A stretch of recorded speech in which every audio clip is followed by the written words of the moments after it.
Tidak ada yang tahu dan tidak ada yang mau tahu. Tidak ada yang akan membiarkanmu keluar hidup-hidup dengan membawa rahasia besar. Diana membungkam dirinya sambil mengemas barang-barangnya dengan cepat. Dia melihat matahari semakin meninggi dan mobil sudah terparkir rapi di depan asrama. Diana, cepatlah, sudah ditunggu. Mobilnya sudah datang, kata Nina dengan kesal. Diana pun tidak kalah kesalnya. Keberangkatan yang dijanjikan besok dimajukan tanpa sepengetahuannya. Diana memasukkan barang terakhir ke dalam tas, lalu menentengnya menuju mobil. Setelah menaruh tas di bagasi mobil, Diana kembali masuk ke ruang tamu, menunggu Suster Mari.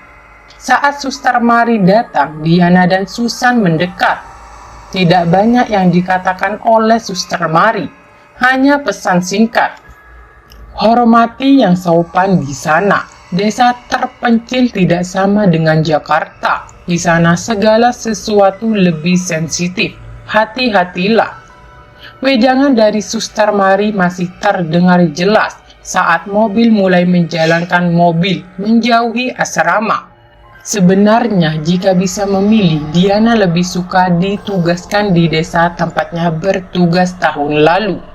Selain desanya yang padat penduduk, sinyal dan listrik juga lancar. Namun, sekarang ia harus pergi ke desa baru. Katanya desa yang akan kita datangi itu berbau mistis, kata Nina sambil memegang tasnya. Baunya bukan lagi, bahkan julukan untuk desa itu pun desa tak kasat mata. Barang siapa yang berniat jahat kepada warga desa itu tak akan terlihat. Dan barang siapa yang tetap nekat ke sana dengan niat jahat, mereka tidak akan bisa pulang. Tersesat di hutan dan hilang, Susan menambahkan.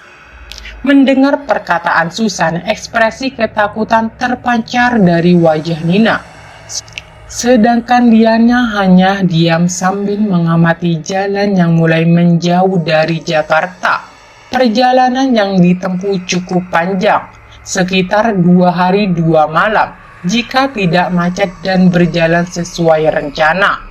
Siang berganti malam membuat mereka berhenti sejenak di sebuah penginapan. Penginapan tua dari luar terlihat mengerikan, namun nyaman di dalam. Mengingat satu kamar hanya diisi berdua, akhirnya Diana mengalah. Ya sudah, tidak apa-apa. Kalian tidur berdua saja, aku sendiri. Nina dan Susan mengangguk paham, lalu masuk ke kamar sebelah. Diana merebahkan dirinya di kasur setelah membersihkan diri. Kembali teringat malam sebelum keberangkatannya, Diana melihat sebuah kotak kayu bertuliskan aksara Jawa yang diberikan oleh Suster Mari. Kotak itu diberikan untuk berjaga-jaga, katanya, sebagai seseorang yang tidak percaya hal mistis. Kotak itu dimasukkan lagi ke dalam tas. Bagi Diana, sesuatu seperti jimat bukannya melindungi, malah mengundang masalah. Namun, tetap dia bawa kotak itu supaya Suster Mari tidak tersinggung. Ada satu hal yang membuat Diana tidak suka kepada Suster Mari. Sikapnya yang dingin dan tidak memiliki ekspresi. Namun, apa jadinya jika tidak ada Suster Mari? Diana yang seorang yatim piatu tidak mungkin bisa menjadi bidan. Begitu pula dengan Susan dan Nina, yang tidak akan bisa menjadi ahli gizi dan perawat. Diana, Susan, dan Nina adalah anak-anak dari panti asuhan. Berbeda yang dipilih, dididik dan diasuh untuk mengabdikan diri pada rumah sakit tertua di Jakarta. Itulah alasannya mengapa mereka tidak bisa menolak tugas, meskipun harus ke pinggir jurang sekalipun. Keesokan paginya, Diana, Susan, dan Nina kembali melanjutkan perjalanan. Jalan yang tadinya ramai berubah menjadi sepi. Sepanjang jalan tidak ada kios atau toko, hanya pohon-pohon besar yang menjulang tinggi dengan rantingnya yang menutup pandangan ke langit, membuat hari yang masih sore terlihat lebih gelap. Jalan yang tadinya mulus berganti menjadi jalan berbatu. Saat itu jam sudah menunjukkan pukul 19.14 dan mobil berhenti di depan sebuah rumah kayu. Neng, semua tidur di sini malam ini.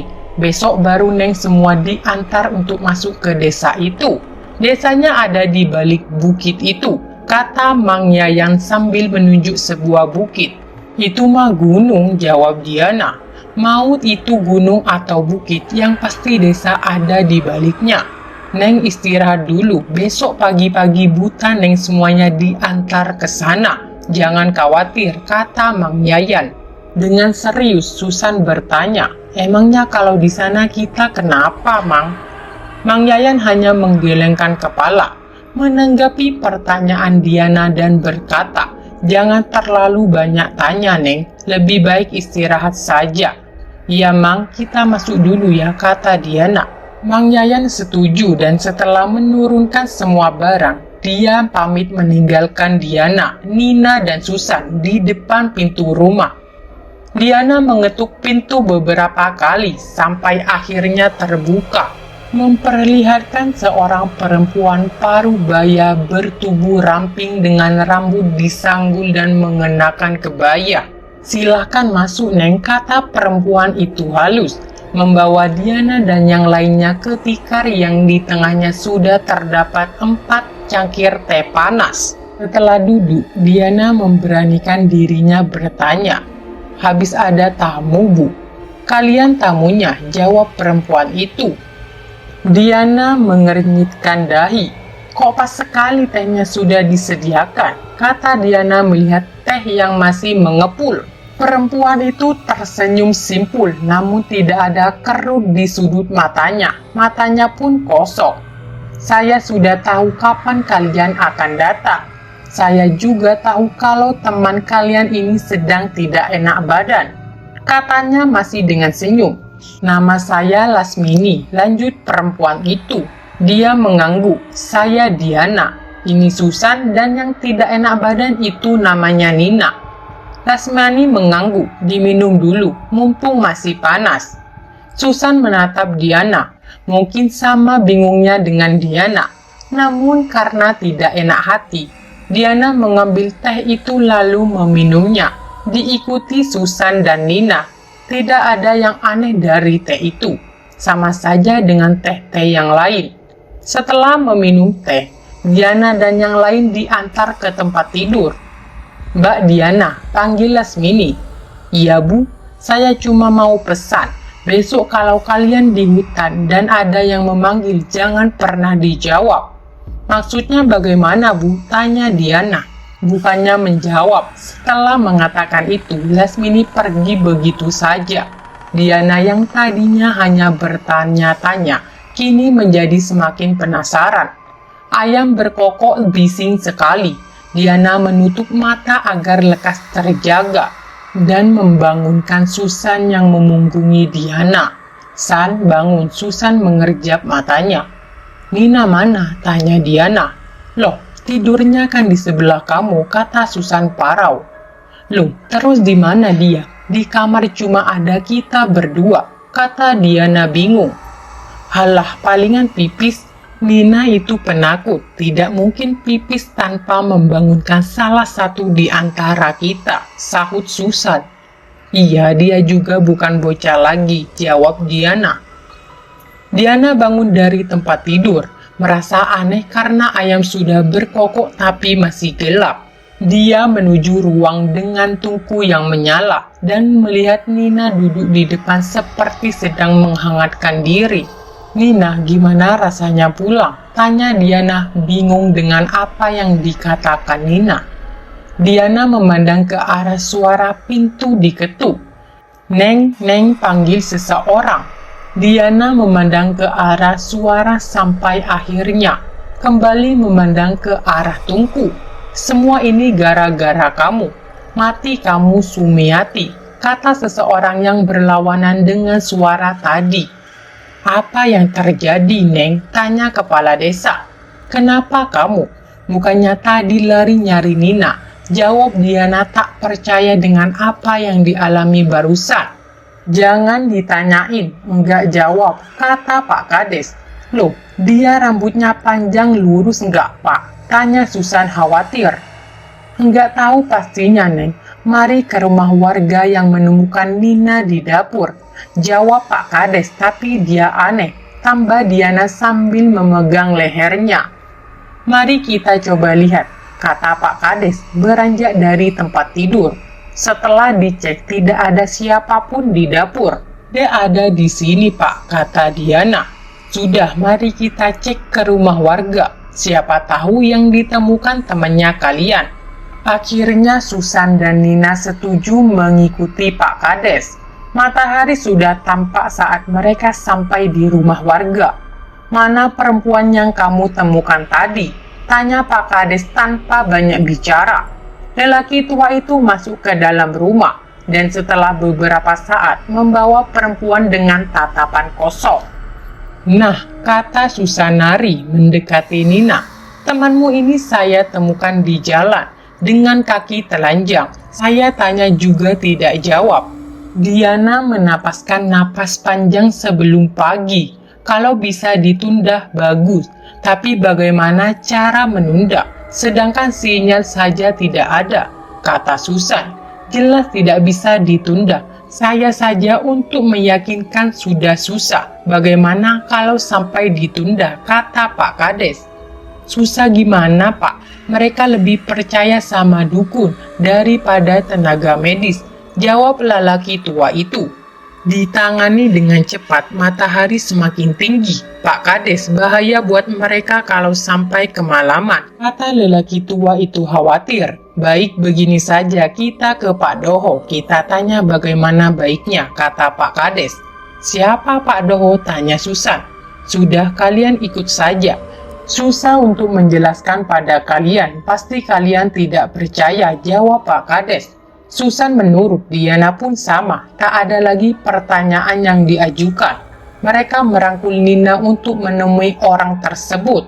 Diana mengerutkan kening saat Pak Kades melalui jalan setapak menembus rerumputan yang tingginya sampai ke dada. Loh, kok gak lewat jalan setapak? Tanya Susan. Mungkin jalan pintas, jawab Diana mencoba berpikir jernih. Diana memandang lelaki tua yang merangkul Nina. Tatapannya bertemu dengan tatapan Nina yang tadi melihat ke arahnya. San, apa benar Nina dari tadi melihat aku? Tanya Diana merinding. Enggak kok, jawab Susan sambil melihat ke arah Nina. Tapi dia lagi melihat aku, San, kata Diana memandang ke arah Nina. Susan tak menanggapi.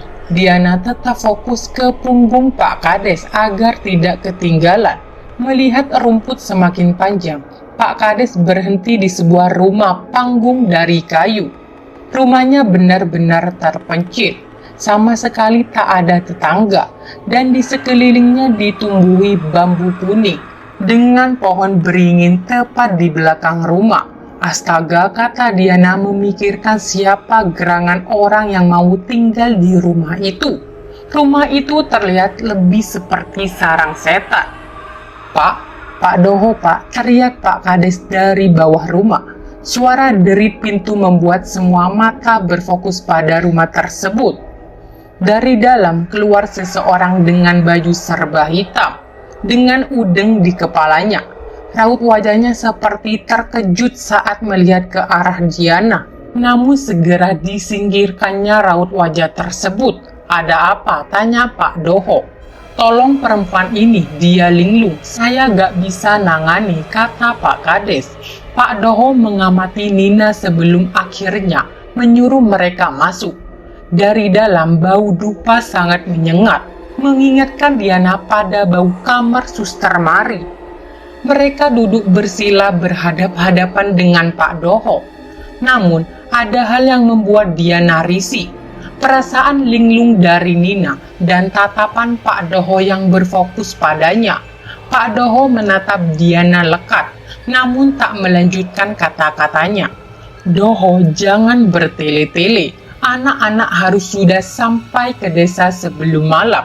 Anak perempuan ini cuma wadah, badannya lemah jadi gampang buat dimasuki. Kalian sudah ketemu Lasmani. Tanya Pak Doho. Sudah Pak, kata Susan. Pak Kades dan lelaki tua itu tampak kaget mendengar jawaban Susan. Lasmini, tanya Pak Kades ke Pak Doho.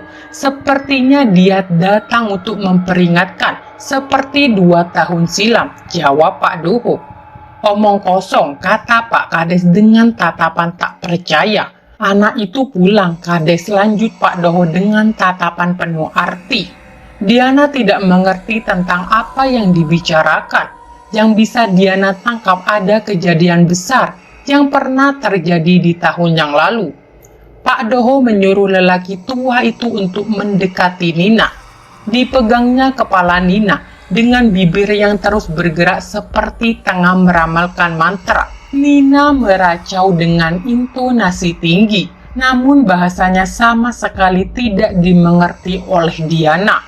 Keluarlah dari anak ini gak salah. Jika kau datang bagianmu, saya tidak akan ikut campur, kata Pak Doho tegas. Saya pegang kata-katamu, kata suara dari Nina sebelum akhirnya tubuhnya longlai. Semua yang terjadi di luar nalar membuat Diana bingung.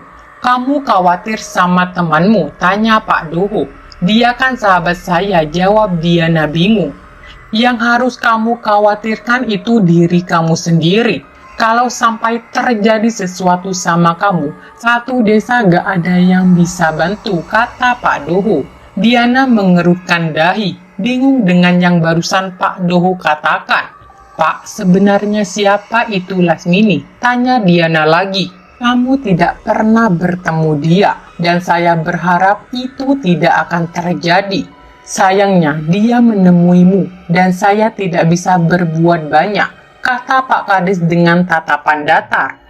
Maksudnya, Pak, tanya Diana. Nanti sesampai di rumah, langsung kemasi barang kalian. Cepat dan langsung berangkat. Saat semua siap, nanti akan ada 2 orang yang mengantar kalian.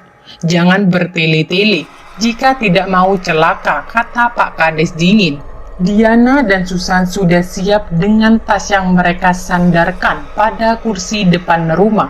Saat 2 orang laki-laki seusia mereka dan lelaki tua yang tadi mengantar mereka sampai di teras dengan didampingi Pak Kades. Tatapan Pak Kades lebih bersahabat ketimbang raut wajah lelaki tua yang sedari tadi muram. Ayo Mbak, mari kita antar. Saya Dimas, kata salah satu lelaki itu. Saya Susan, ini Diana, jawab Susan ramah. Pak, maaf, dari tadi kita belum saling kenal. Bapak namanya siapa? Tanya Susan. Usman, jawab lelaki tua itu sambil mengulurkan tangan. Ini senter, sudah dipastikan kalian sampai di tengah hutan malam, jadi jangan sekali-kali kalian memisahkan diri. Jangan aneh-aneh. Pandangan-pandangannya lain biar Pak Usman yang menjelaskan, kata Pak Kades sambil mengeluarkan 2 buah senter. Setelah semua dirasa siap, Diana dan Susan berangkat. Jalan yang mereka perkirakan adalah jalan setapak ternyata salah besar. Berkali-kali Pak Usman menggerakkan celuritnya untuk memangkas setiap rumput yang menjulang tinggi. Gila, ini mah kalau kita gak tahu jalan bisa nyasar, kata Diana kesal. Ini hutan yang sepi, tak pernah dijamah orang. Bagaimana tidak, Pak Usman saja harus membawa celurit untuk membuka jalan, kata Susan. Seperti yang sudah diperkirakan, mereka sampai di tengah hutan dengan keadaan langit sudah gelap. Pak Usman memutuskan untuk istirahat. Saya kebelet pipis, kata Susan memalas. Gila kamu, keadaan kayak gini masih sempat-sempatnya pipis, kata Diana kesal. Please, bujuk Susan. Ya udah, kata Diana dengan berat hati. Akhirnya Susan menjauh sedikit dari mereka dan masuk ke semak-semak. Mendengar teriakan dari sekitar posisi Susan pipis. Sontak Diana panik dan masuk di antara semak-semak mencari sumber suara. Takut Susan digigit ular, Diana berteriak, Susan, di mana kamu? Sambil mengarahkan senter ke sekitar. Diana, di sini terdengar suara Susan. Diana mengikuti sumber suara yang semakin menjauh ke semak-semak. Susan, aku di sini, panggil Diana. Namun semakin Diana mengikuti suara itu, semakin menjauh. Saat mendapati lampu senter yang mengarah ke arahnya, Diana merasa ada yang aneh. Gak mungkin aku sudah sejauh ini kalau Susan yang di sana. Terus yang manggil siapa? Pikir Diana. Jantung Diana berdegup kencang saat mendapati suara yang begitu dekat. Nafasnya memburu, tubuhnya kaku tidak bisa bergerak. Diana, teriak Susan. Teriakan itu membuat Diana tersadar. Jangan menjawab, pikir Diana mengingat pesan Lasmini. Diana tidak menghiraukan suara-suara aneh itu dan fokus pada arah sinar senter milik Susan. Saat sinar senter sudah dekat, sebuah tangan menarik pundaknya. Hampir tiba giliranmu, kata suara terakhir. Diana menepis tangan itu dan berlari sekuat tenaga. Sampai akhirnya dia sampai di tempat Pak Usman dan yang lain. Diana, kenapa kamu baik-baik saja? Tanya Susan. Diana masih bergemetar dan terlalu lelah untuk menjawab. Ceroboh, sudah dibilang jangan jauh-jauh, malah sampai ke pelosok, kata Pak Usman dengan intonasi tinggi. Maaf Pak, tadi saya gak paham Pak Usman bilang apa, kata Susan menunduk. Apa sih Pak, orang ketakutan kok malah dibentak-bentak, jawab Dimas sambil membuat Diana berdiri. Kita lanjutkan perjalanan, jangan ada lagi yang mau pipis dan sebagaimana. Kalau kita bergegas sebelum tengah malam kita sudah sampai desa, kata Pak Usman tegas. Sebelum tengah malam, walaupun berjalan pelan, Susan, Diana, dan yang lainnya sampai di gerbang dengan desa selamat. Desa Rawat Telu tertulis di gapura bagian depan. Diana berjalan paling akhir sampai memasuki desa, mengumpulkan hal-hal yang menjanggal sepanjang perjalanan ke sini. Semenjak Mang Yayang mengantar mereka ke desa ini, semua seakan menyedotnya. Lasmini yang memperingatkannya, yang mengatakan hal aneh dan menatapnya tajam. Orang-orang yang terus menganggapnya sebagai orang lain dan mendadak dingin sekali setelah mengunjungi Pak Doho. Siapa sebenarnya Lasmini? Tanya Diana dalam hati. Kenapa aku yang disuruh hati-hati oleh Pak Doho? Kenapa harus aku yang mengalami semua ini? Pikirnya sambil memandang sekitar desa yang sunyi. Mereka berhenti tepat di sebuah rumah kayu yang sangat besar dan terkesan seperti aula desa. Namun rumah itu terkesan sangat kuno dibandingkan desa-desa yang Susan dan Diana pernah ditinggali dulu. Buruan bangun dan mandi, habis itu kita baru bisa pikirkan lagi apa yang harus kita lakukan, kata Susan tegas. Diana memandang Susan dan mengangguk. Bagaimanapun juga mereka adalah pelayan masyarakat. Dalam keadaan apapun, tugas selalu harus diutamakan. Seperti itu juga menjadi pengalih fokus sesaat, agar tidak terus-menerus diliputi rasa takut. Ada sinyal gak? Tanya Susan sambil menyisir rambut. Kamu masih mikir di desa ini ada sinyal? Tanya Diana jengkel. Ya sudah, cek data-datanya. Mana lagi ada Pak Kades yang mau bawakan makanan? Kata Susan sambil memegang perutnya yang lapar. Suara pintu diketuk. Susan bergerak cepat ke arah pintu dan membukanya. Dari ambang pintu terlihat seorang anak perempuan dengan rambut dikepang dua dan baju terusan berwarna biru muda membawa rantang susun. Kak, ini untuk kalian, katanya. Siapa? Ditanya Susan bingung. Disuruh ngantar makanan, jawab anak itu sambil menyerahkan rantang. Susan menerima rantang itu dan mengucapkan terima kasih.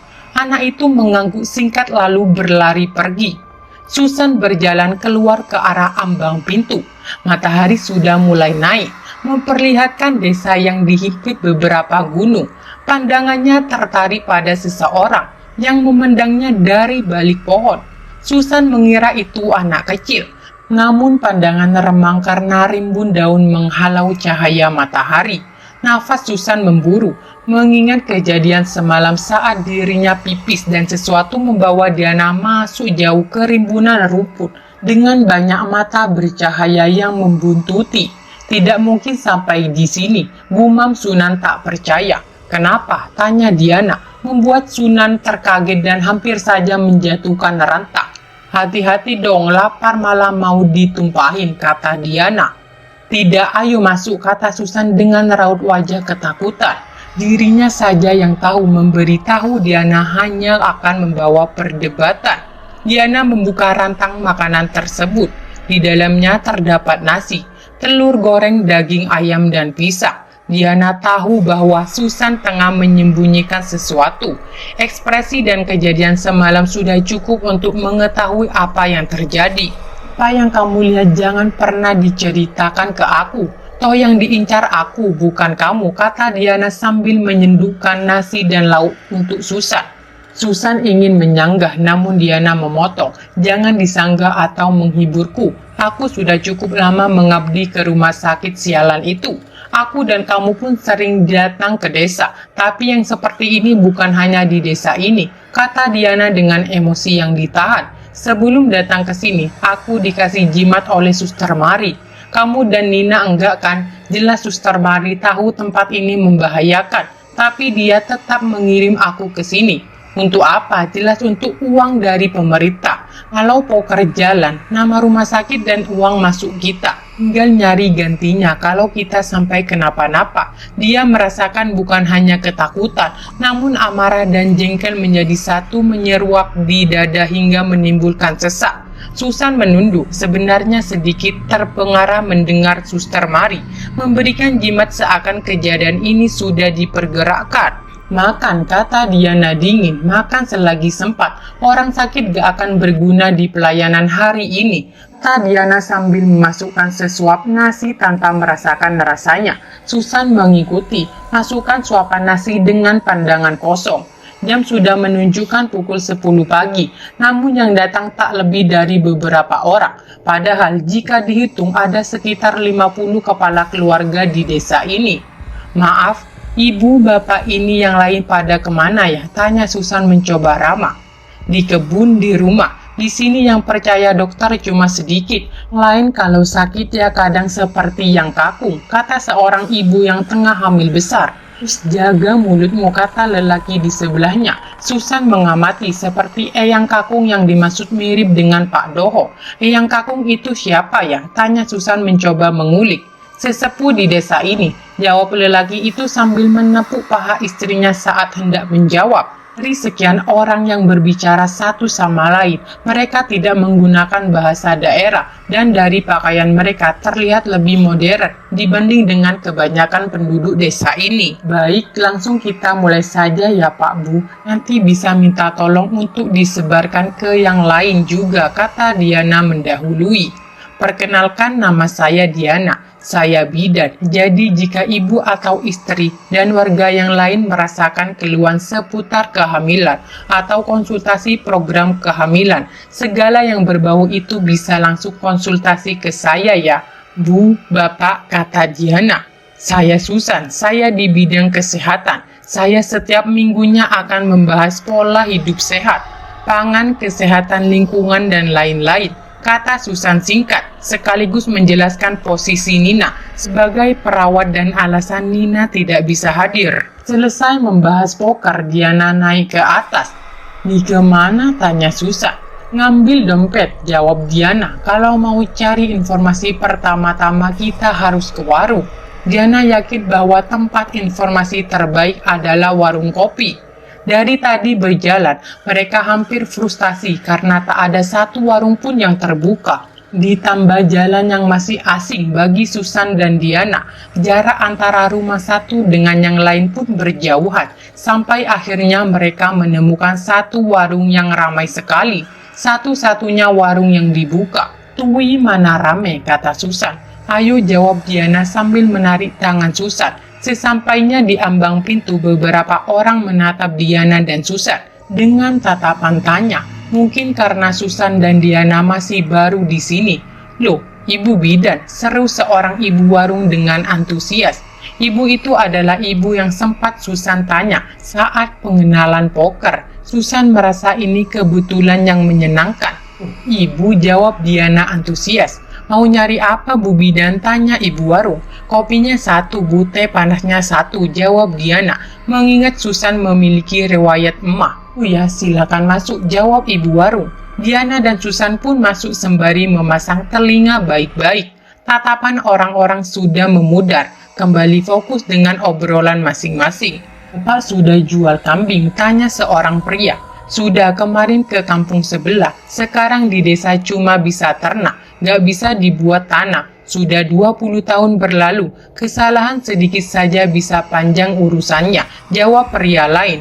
Yana mengurut dahinya, tak satu pun perkataan yang dia mengerti. "Ini Bu, minumnya," kata warung sambil menghidangkan pesanan. "Makasih Bu, duduk di sini saja Bu, sekalian ngobrol-ngobrol," tawar Susan. "Leh," jawab ibu itu. Ibu itu duduk setelah mengembalikan pesanan.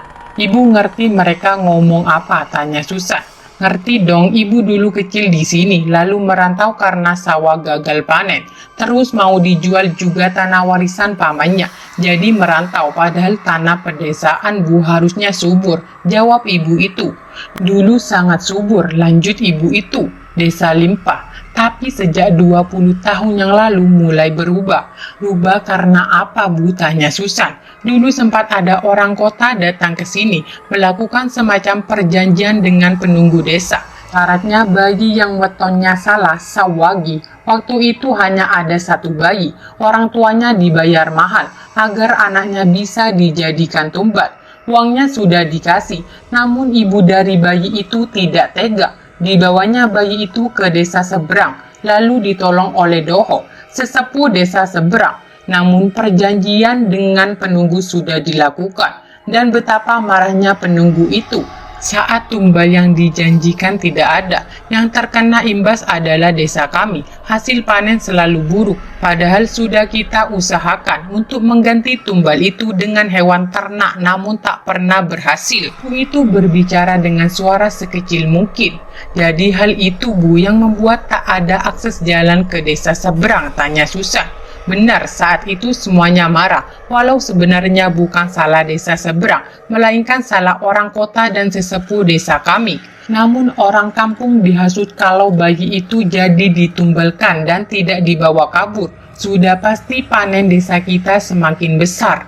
Toh penunggu desa yang menjaga desa kita dari dulu begitu," kata sesepuh desa kami, lanjut ibu itu.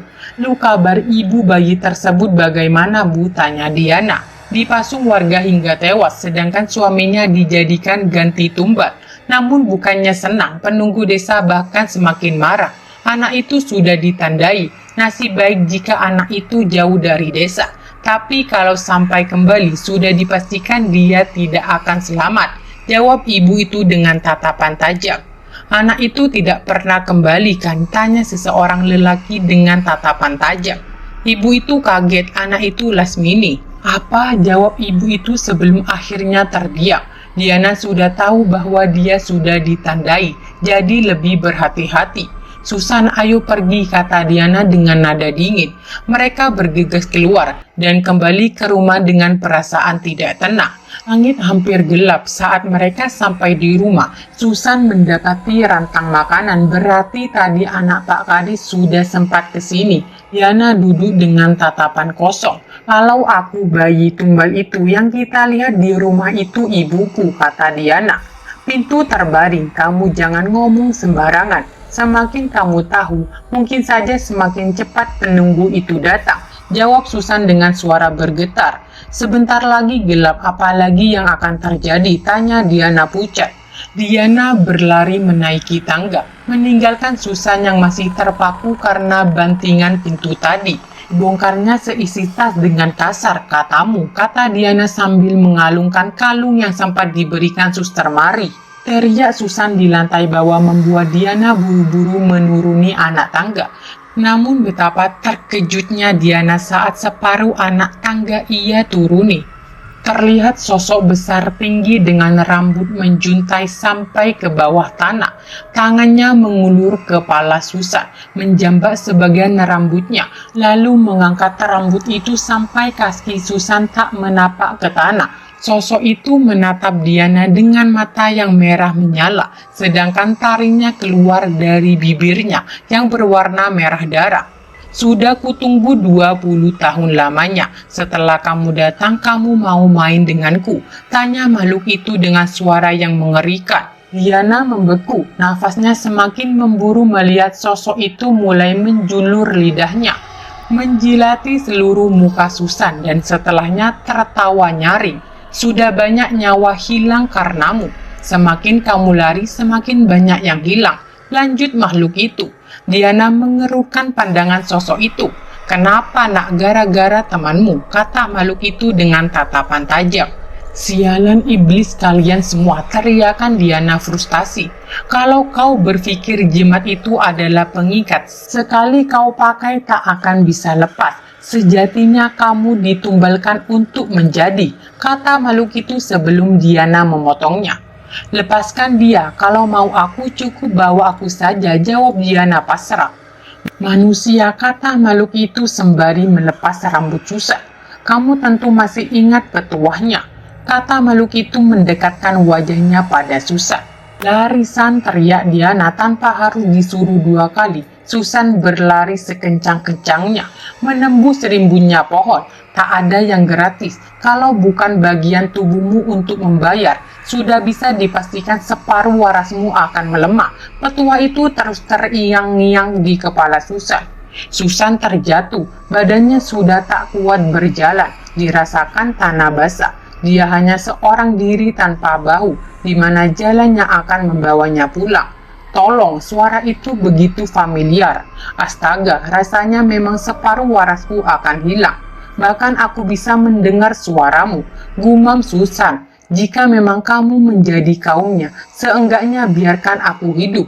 Nggak akan aku biarkan kamu hidup sendirian, teriak suara tepat di telinga Susan. Kamu mati, kamu harus mati. Batur-batur Susan memegang kepalanya. Suara itu seperti berasal dari segala arah. Semua seperti sedang menertawainya walau hanya suara. Semua seakan lebih dekat dari angin. San, kertas, suara itu membangunkan kesadaran Susan. Kertas dirogoh dari saku dengan jantung yang seakan ingin keluar dari tempatnya. Susan kembali mengamati kertas itu. Nggak bisa baca, gelap, teriak. Gak bisa baca, gelap, teriak Susan frustasi.